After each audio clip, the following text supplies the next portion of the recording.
They found the bride alone in the bush, barefoot, her white gown torn, her veil hanging from a thorn like a ghost's wrapper. Nobody knew how she got there. 1 minute, she was walking down the aisle. The next minute, gone. The pastor fainted, the groom collapsed, the guests thought it was jazz. But it wasn't. It was envy. Silent, calculated, boiling envy with a soft voice and a smiling face. Her own sister, same blood, same house, same soup pot, planted the chaos.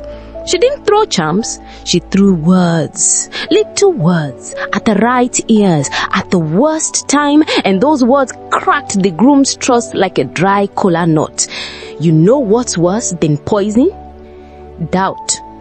And her sister made sure the man was drinking gallons of it by the wedding money. Her name was Amara, the eldest. Always graceful, always praised, until her younger sister, Adaeze, started shining brighter.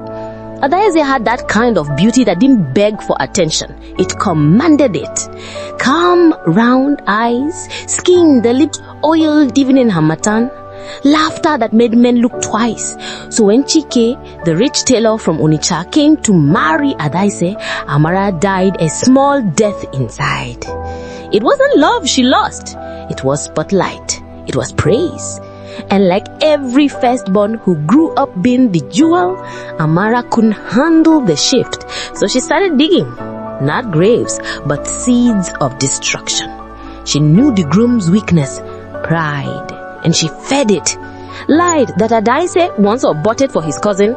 Lied that she was only marrying him because of his money. And she did it gently, lovingly, like his sister who just wants to protect you. The morning of the wedding, Chike looked Adaeze in the eye and said, "Tell me the truth. Did you sleep with Obiora?" Adaeze blinked, confused, hurt. "Which Obiora?" she asked. "My cousin," he said.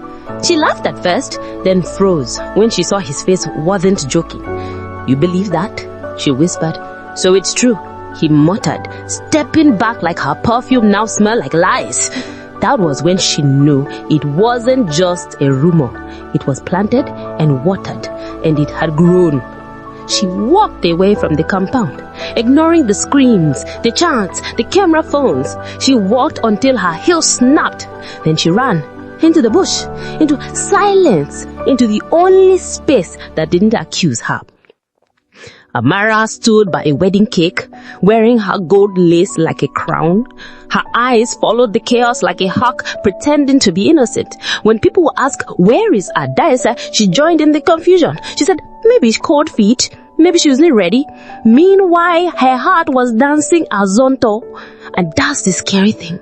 Some of the worst people you'll meet don't carry knives. They carry smiles and wear your mother's wrappers. That night, when you just settled, Amara removed her gele and slept like a baby, while Adaeze cried under the stars, chewing bitterness like dry meat. A week passed, then another, then silence. Adaeze packed her things and moved to Enugu, started the tailoring shop from scratch. No social media, no explanations, just grief and thread. Every stitch she made carried her anger. Every button was a memory.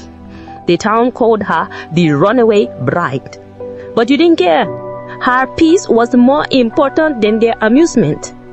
Meanwhile, Chike married someone else 6 months later, quickly, like he was trying to bury something. But people said his eyes were never bright again. That's what suspicion does. It stains everything, even love.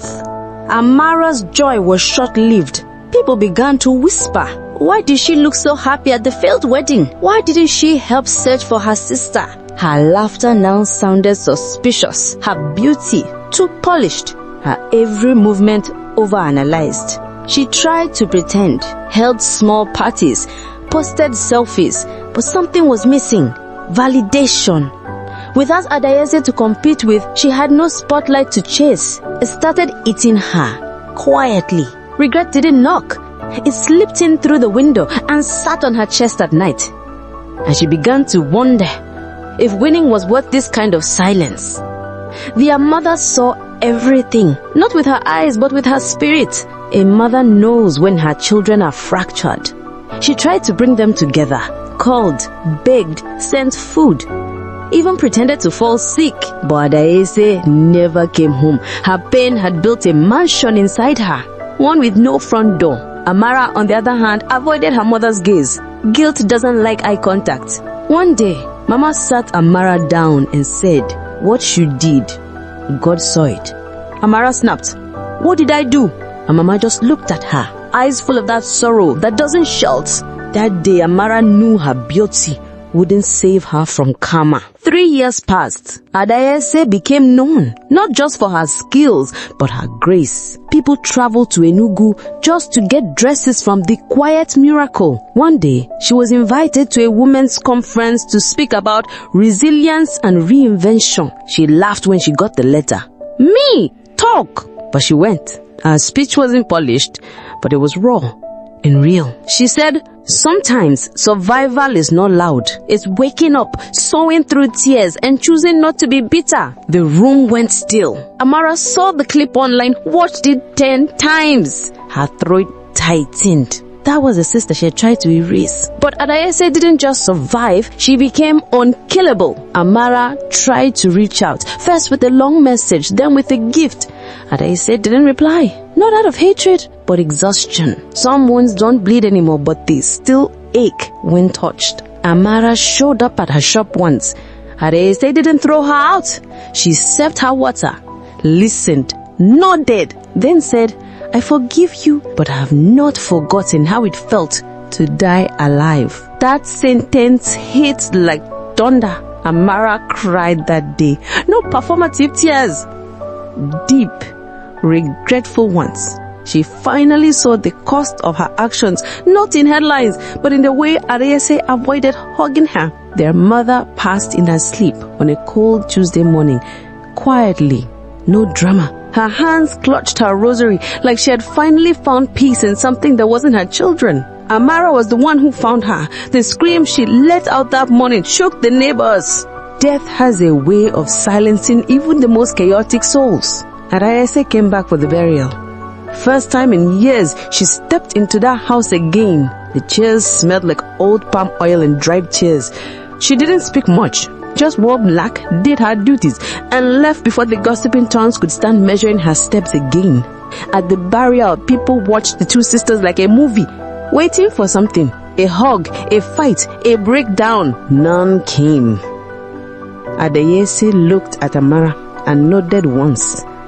That was it. But that nod felt louder than any apology. It said, "We don't have to be best friends, but we are survivors of the same fire." After the guests left and the dust settled, Amara sat by the graveside alone. She whispered, "Mama, I failed you, but I'm trying now." The wind blew gently like a reply. Maybe forgiveness doesn't come from the people we hurt, but from the silence they leave behind. Adaeze became a mother a year later, a baby girl named Unthinkable. What is mine stays with me. She smiled when she held her, not the type of smile you give a camera, but the one that creeps out when healing finally kisses your bones. Amara saw the child's photo on Facebook. Her heart twisted, not from envy, but from memory. That could have been her niece to spoil on weekends, to braid hair and sneak sweets to. But she had forfeited that chapter. Still, she sent a gift again, a white blanket with pink thread embroidered with, "You are deeply loved, even from afar." Adaeze didn't reply, but Ifayani did, just a simple message. "Thank you." She smiled when she saw it. Amara never married, not because men did not come, but because she had grown past the stage of begging to be seen. She was full now, full of grace, regret, wisdom and peace. And some days, she still missed what never was. Not the man, not the wedding, but the sisterhood, the inside jokes, the way Adaeze used to sing the kitchen, the way they would playfully fight over puff puff. She missed the before, but she never forced the after. And that's what healing sometimes looks like. Missing someone while still respecting the distance they chose. Years passed. People forgot the scandal. A new generation rose with no dramas. TikTok replaced gossip tables. But the story of the jealous sister still whispered in corridors and weddings.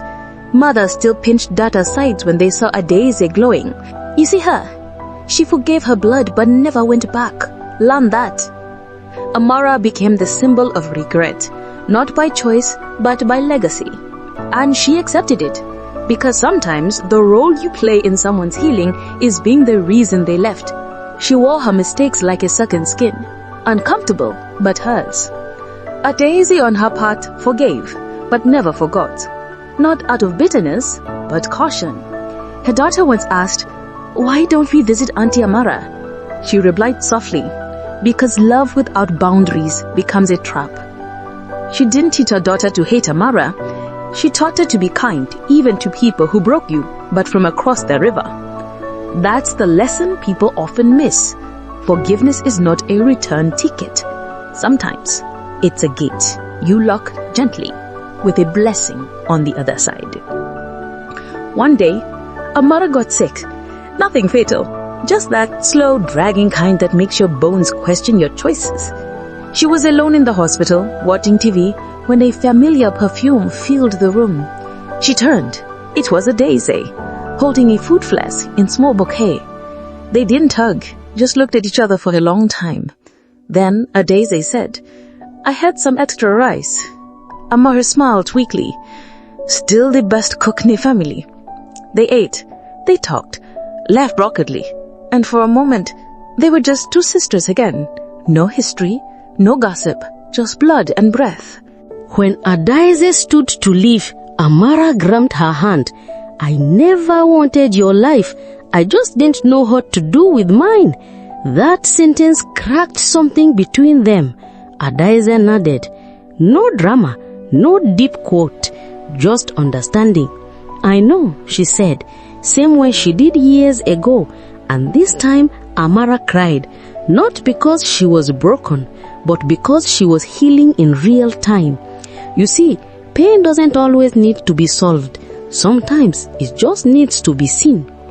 10 years later, they sat side by side at Nkemdilim's wedding. Older, softer, wiser. Amara was dressed in blue lace, Adaeze in gold. Their chairs didn't touch, but their eyes met often, smiling, nodding, understanding. No one clapped for that reconciliation.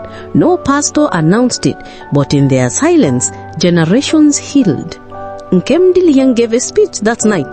She said, "I was raised by a woman who taught me strength, and another who taught me caution, and I love them both." The whole stood still, because somehow the air knew it had witnessed something holy. And that, my dear friend, is the end of the story. No thunder, no revenge, just truth. Two sisters, one wound, a lifetime of echoes, but they survived differently. And the moral, jealousy doesn't destroy the one you envy. It destroys the home you both came from. So check your heart, sweep it often, because sometimes what you refuse to clean becomes what chokes your joy. And if you ever find yourself tempted to dim someone's light, ask yourself, do I really hate them, or do I just feel unseen?